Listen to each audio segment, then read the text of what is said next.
Welcome to the course Outcome-Based Teaching of the Train-the-Trainer session on Module 2. My name is Harald Triegel from the University of Applied Science in Austria, and I will guide you through the next slides. Well, why am I qualified to tell you about this topic?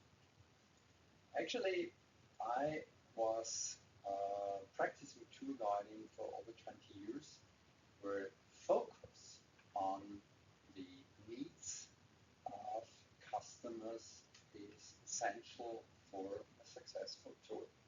Besides that, since 20 years, I'm doing research and trainings in ethics and sustainability. And so I think there are some inspirations I will give you in the next slides. What can you expect over the next slides? First, we will start with a little introduction about the question, what is successful teaching? Then we will come to the definition of outcome-based education in contrast to content-based education. Then we'll take a look at the philosophy of learner-centric approach or education. Finally, we take a specific look on the needs of the trainees. Then we take a look on a practical approach and talk about alignment between goals and methods, and finally assessments. Then we go a little bit deeper into the question how to assess outcomes in an aligned manner. And finally, we make a conclusion. What is your learning goal? What can you master after this session? At the end of the session, your outcome will be, you will be able to prioritize the learning goals of the course when designing a course instead of focusing on the content. Then you will be better able to define clearly the skills of students they should have at the end of the course, as I'm doing it right now for you. Especially, you will be able to focus more on the student learning in general when choosing didactic methods. So always the students in focus and less your content. Then you will be able to align methods, content, assessment, strategies with all together in relation to the needs of the students. Yeah, and finally, when it comes to measurement, you will be able to define clearly what to measure and choose these measurable competences well in a aligned manner. So focus on things like abilities instead of knowledge. To start, I invite you to reflect a very simple question. What is successful teaching? When do you have the feeling after a course that your students are inspired, they're forward in some way?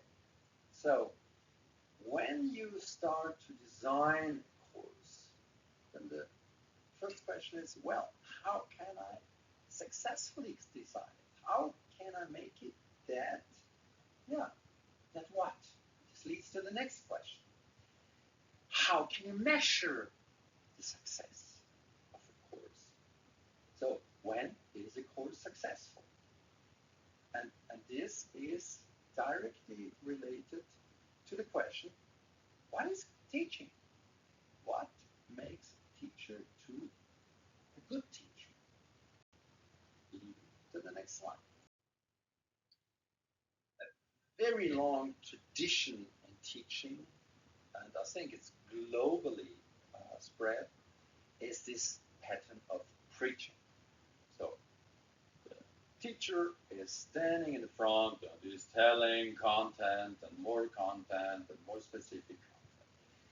So it's very much focused on the lecturer as the superstar who is giving his show and is trying to, in some way, transport this content into the brains of the students. But what should be the result of it? Yeah?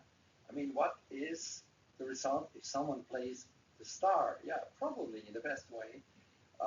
The students are amused, but what should they do? Copy directly all this knowledge? Is this successful? And especially if you remember to your own experience, imagine that you have to sit there and one is giving his speech for 1 hour, 2 hours. One is the biggest challenge. It's not to fall asleep. So is this successful teaching? I want to do now a practical exercise with you by leading your focus on the problems when focusing on the content. So I invite you to form groups of 2 to 4 persons and discuss the following questions. Which different problems may be related to teaching, focusing on content? So now, to save the time, I give some possible answers. So after 50 minutes, normally some of the result hopefully touches the following points. The first thing is, whatever you teach right now, until the student have to practice it in their professional life, a lot of this knowledge is already not up to date anymore. So they have to find the knowledge in the field outside anyway. So why to go that deep into detail?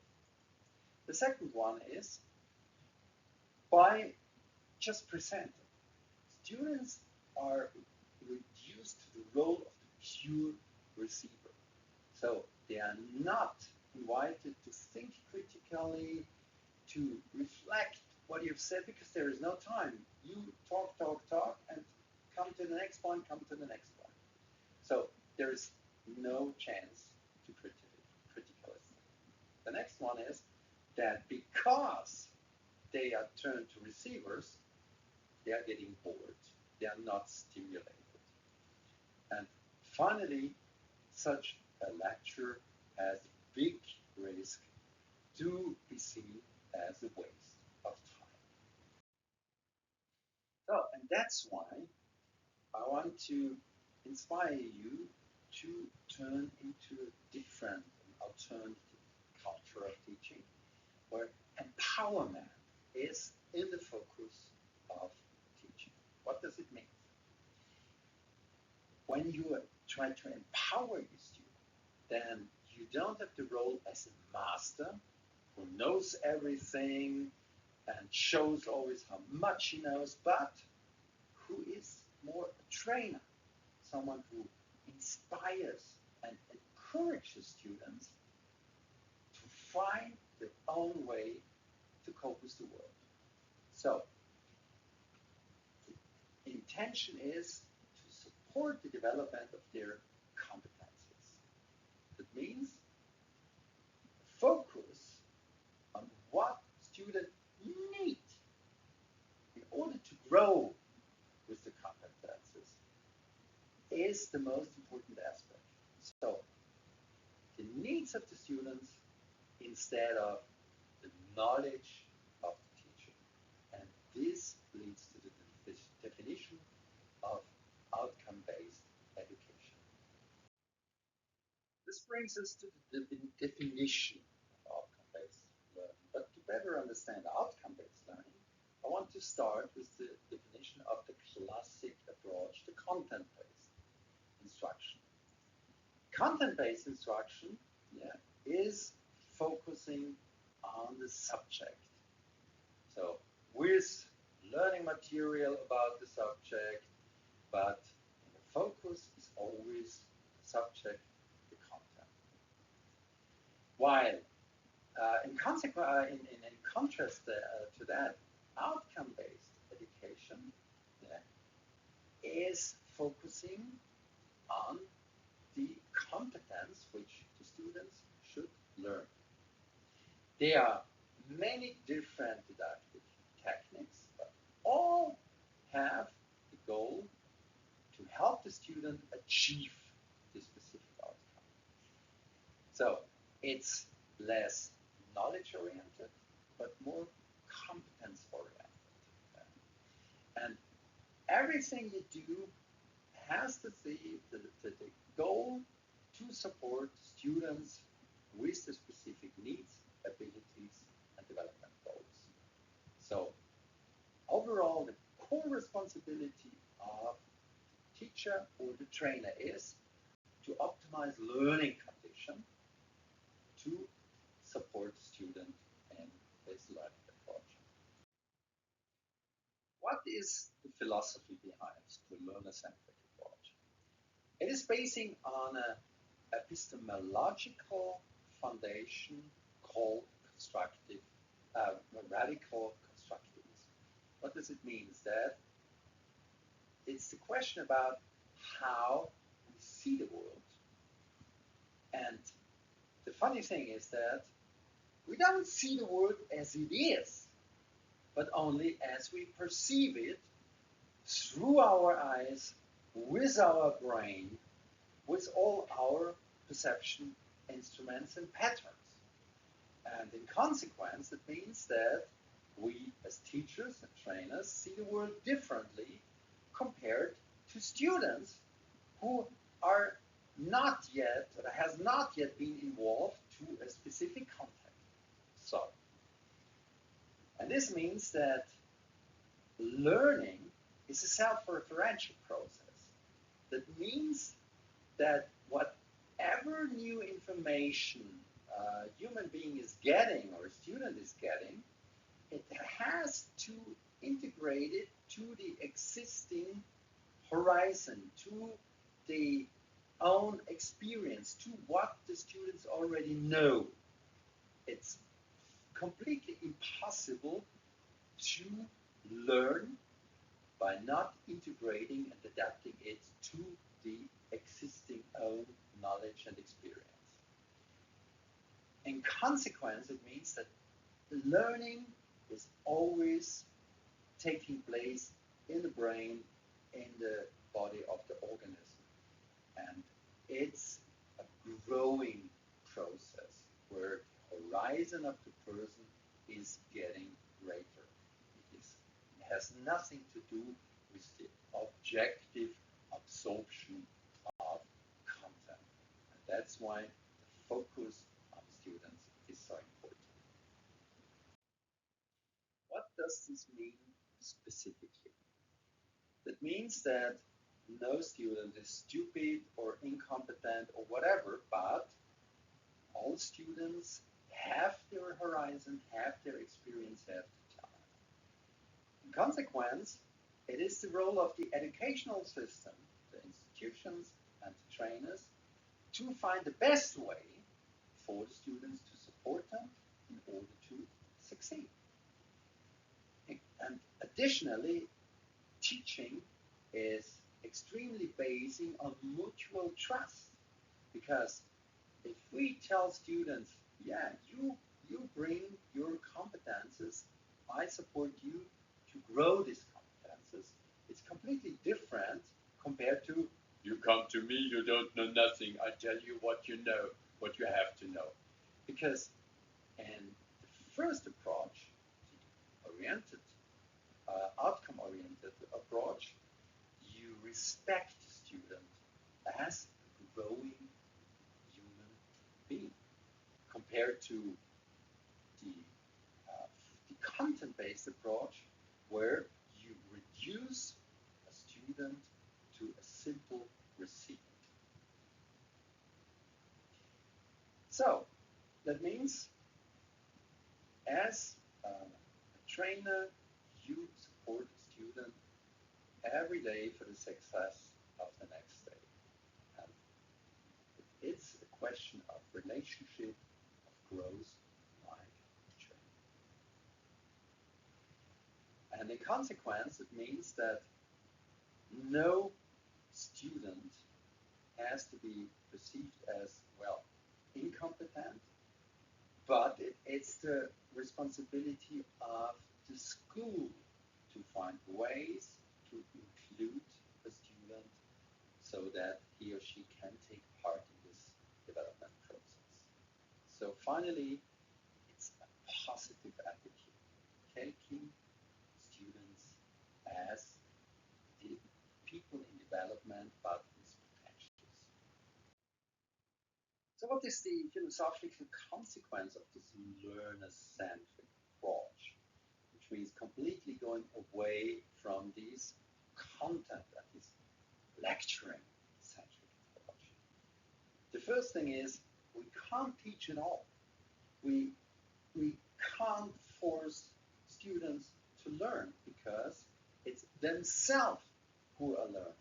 The only question is we can better fit the learning material according to the personal needs of the students.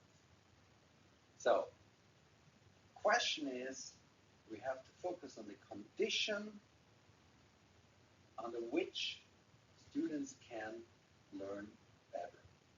And this means that it's depending on communication between teacher and learner, reciprocal communication.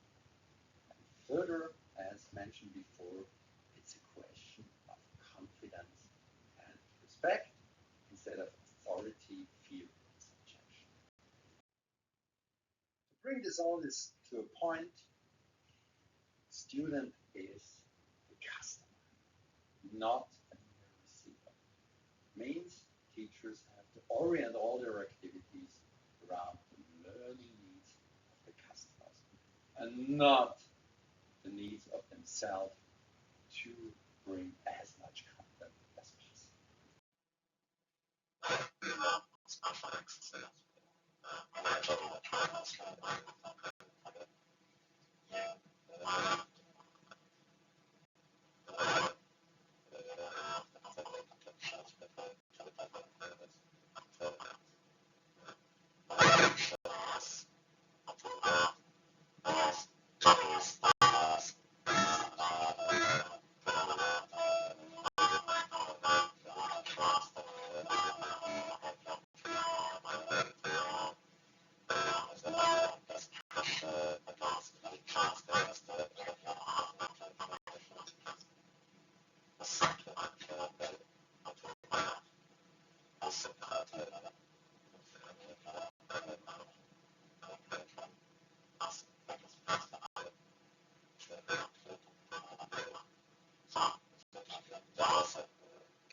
short conclusion is that learner-centered teachers are like inspiring tour guides. They create enthusiastic and interested students. So, next question is, what are the needs of trainees? And when you're confronted with a new situation, the first thing is, oh, where I am, what's all about? So you need orientation. And therefore I want to do another exercise. Yeah? So again, imagine you want to visit a famous country because it's famous for its beauty. So it's the first time visit.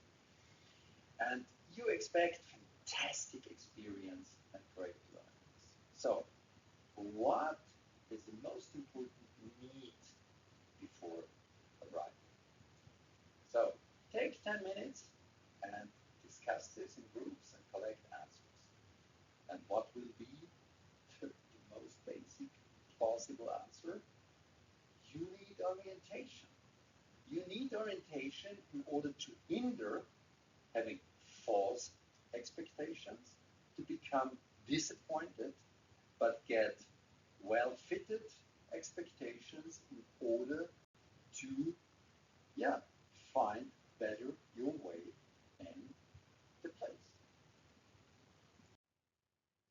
What does this mean for teaching now?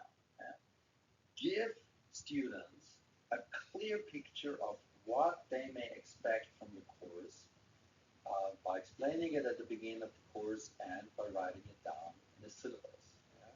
So clearly define what will be the content, because some content you will have. Yeah? So what will students be able to do better at the end of the course? What will be the gained competences? Which didactic instruments will you choose in order to support this target? What are the examination methods, the grading schemes, and the grading scale, which are well fitting to this target, reaching these competences? And well, this leads to the next point. We now come to the question of the practice of this outcome-oriented teaching, and specifically the alignment between goals, methods, and assessments.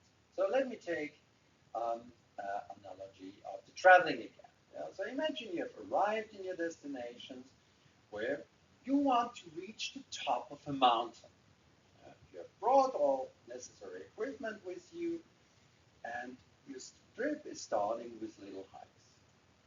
And then, while approaching the peak, suddenly you get informed that you can't climb this peak because it's related with heavy climbing and you haven't got this competence before. But at the end of the trip, you will get a certification for hiking. But this was not what you've expected. So you will be disappointed. So alignment means a logic consistency between all aspects of the course. Because as a good tour guide, you inform the customers clearly about where to go and what to expect at that goal.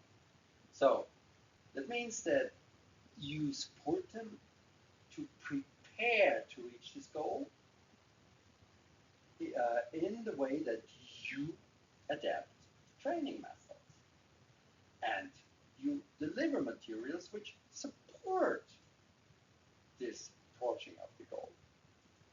And finally, you choose ways on assessing this goal by measuring, yeah, how far did he come on reaching this goal, on getting this specific competence.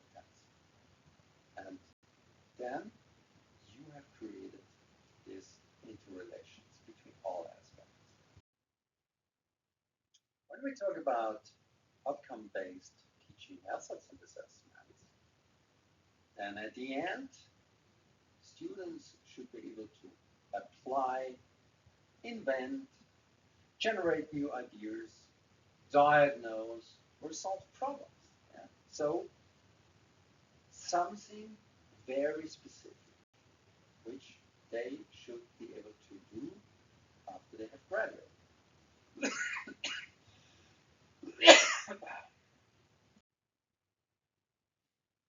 When it comes to assessment, the most important aspect is that you have to focus on aspects we can measure for performances which are easy to measure. How can we measure competences? So here it's sensible to relate this to the taxonomy of Bloom, which we have discussed in the module before. So, as a responsible good tour guide, you have to clearly define the specific outcome of your teachers, and therefore it's recommended to use strong, clear words. Yeah. So instead of understanding, you better use terms as explaining concepts, or practically solving the problems with the learned method, or identifying specific characteristics to show and to explain in a comprehensive manner. So this is something where the students understand well what they have to do, and you can control it well, measure it, because you can clearly say, okay, I don't understand what you have explained, then the goal is reached. Or, well, yeah, how you understand it? Now I also understand it, so well done. So I would like to give you some examples of outcome aligned assessments. So where I put into relation the alignment, yeah, so the activity and the assessment. So that content-based learning objective example is, in this course, students will be exposed to a variety of factors that contributed to the environmental degradation of a community. When you hear this, then you think, oh God, this sounds complicated. Yeah, and what will I learn there? So something which is even worse in this description. In this course, I will introduce and explain a variety of factors that contribute to the environmental degradation of a community. This is completely teacher-focused approach. Yeah. So far away from what should the student learn. So a better variation is, in this course, the students will be expected to explain the social, economic, technical, and political factors that contribute to the environmental degradation of the community by contributing to class discussion and writing a research paper. So here, students have already a chance to understand, okay, we have to explain something, and what do we have to do? Okay, we have to discuss and we have to write a research paper. And now, a good example would be, at the end of this course, students will be able to synthesize information from a variety of sources and express arguments, both orally and in written form, in the context of social, political, economical factors, etc. So they see what they clearly have to do, what is expected from them to do, and this you can measure, synthesizing information orally and written form. And so we finally came to the conclusion, or to the result of this module and of this approach. The desired outcome of our teaching is to understand that our students are our customers. And it is the goal of their journey we have to focus on. Their journey to reach a certain competence. And at the end, they want to master an additional ability. So, as a good guide, our goal is to support them in the best way possible to reach this goal. So here you find some sources where you can go deeper into material, but one core reading is separately uploaded. This I